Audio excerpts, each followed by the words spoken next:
actuator. And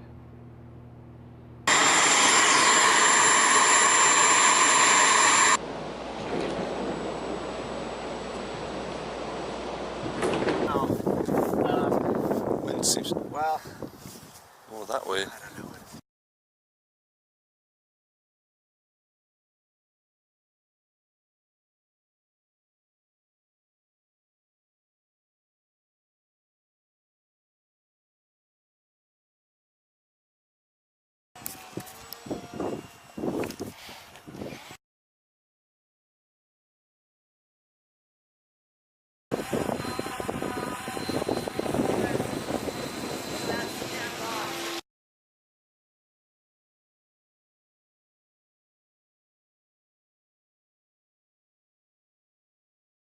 Typically when you're flying an airplane, you're deflecting control surfaces in order to maneuver or to reject wind gusts.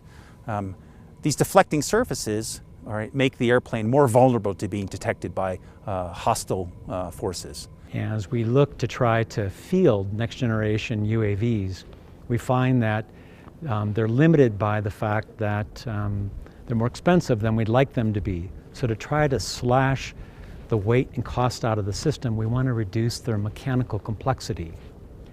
And to do so, we're looking at modern flow control techniques, which permit you potentially to be able to control the airplane in flight without the use of any kinds of mechanical surfaces.